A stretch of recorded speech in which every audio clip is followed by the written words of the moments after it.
Hey everybody, I'm the loud guy up front, doing a little something different today. I'm giving my first impressions after day one with Dark Souls 2. First thing I noticed about this game that stands out, obviously, is that it looks amazing. The opening cutscene has incredible detail with the running water, the raindrops, and really pretty much everything. You get into the very first bits of the gameplay too, and you realize it also looks a lot more smooth than the first Dark Souls game.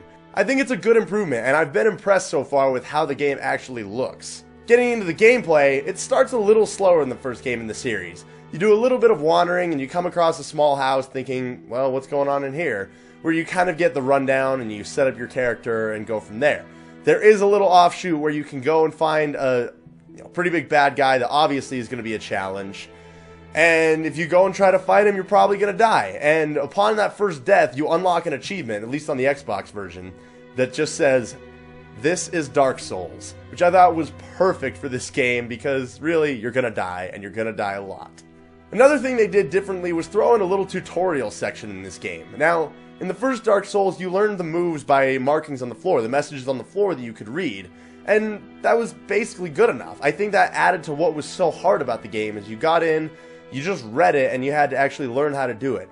This time, they have a few different sets of fog walls that you walk through, and you battle some enemies, it tells you things to do, and I get that to an extent. You want to welcome in new gamers and not overwhelm them with a challenge from the get-go, but at the same time, I feel a lot of the appeal of the original Dark Souls was the fact that it was so hard. It threw you in and kind of overwhelmed you with like, holy crap, how do I do this? And you had to actually learn.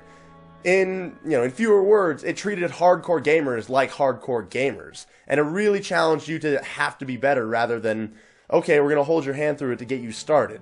I understand it from a sales standpoint because you want to bring new gamers in and not have them hate the game 5 minutes in. But at the same time, whatever. And if you really want the challenge, go play Dark Souls 1. After not long, you battle through a little area, and you come to a place that's basically like Firelink Shrine. It's a small town, it seems like, where there's a bonfire, people that talk to you, and you get a good feel of things. From there, one thing that really surprised me was how far it was until the first boss. In the first game, you're steps from the beginning of it. You're 2 minutes in, and you're already getting knocked around by the Asylum Demon. This time around, it's a lot more of an adventure to actually get to that first boss. Unless I completely went some different route to get to the giant, but I don't think I did. But you venture through, there's plenty of battles, plenty of enemies to take on. You don't really get to level up at all early on in the game. You don't have many souls to do it, and you can't do it just at any bonfire to start off. So it's a little challenging in that respect. The enemies aren't too hard, but you do have to figure out a few of their attack patterns and really kind of recognize how not to get slaughtered by them, because there will be a handful of times where you get overwhelmed when you get 3 of them burying you in a corner, but if you've played Dark Souls, you know how that goes. But again, the length of the game until the first boss was really surprising. I spent probably 2 hours playing through before I actually got to him, and part of that is because I was playing a little reckless. I was trying to explore every nook and cranny, and maybe went in some places I shouldn't have, and got killed, but that's Dark Souls, that's what you do. At the same time, though, I was a little anxious of wondering when's this boss coming. So when it finally did, it was refreshing, but man, I kind of wish I didn't have to wait that long. I liked the first game where you're thrown right in there, you have the boss. Even though you run from him initially, you figure things out and you battle him. I was also really surprised with how easy the first boss was. Now, keep in mind that I played Dark Souls 1, I beat Dark Souls 1, so once you've done that, you're familiar with how bosses attack and you can see the big attacks coming. You know when to roll out of danger and when to strike and actually attack them.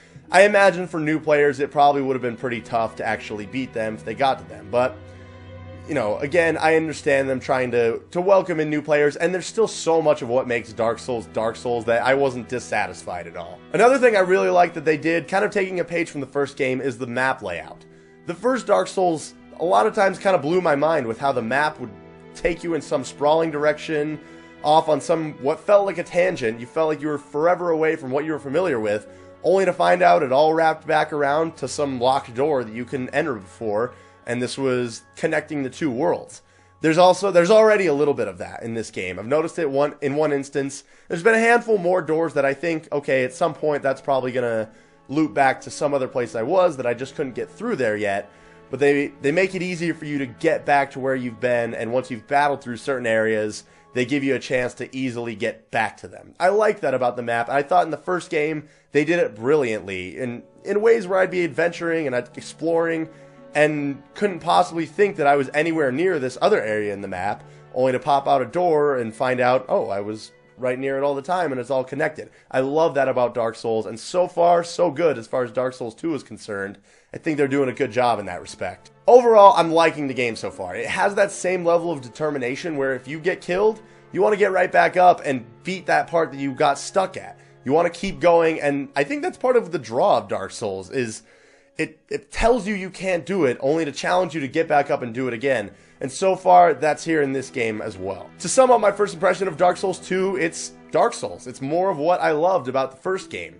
It's really hard, there's a great map so far, there's challenging enemies, and it keeps you wanting to come back for more. And I love that. There's also tighter controls and better graphics, so I think it's off to a great start. I'm excited to see where it goes from there. If you haven't already played Dark Souls 2 and you like the first one, go pick it up. I can already tell it's going to be a good game. It's going to be in the same mold as the original. It might not be overly groundbreaking or do a lot of new things, but, you know, what the heck? There's a lot of games that we would love to have a sequel to that were true to the original. And so far, this looks to be one of those cases, so first impression of Dark Souls 2 is fantastic. I can't wait to see where it goes from here. If you have any thoughts on the first impression, leave them in the comments below. Hit the video with a like if you don't mind. I'm going to get back to playing some Dark Souls 2 now. I'm pretty stoked on it. Thanks for watching.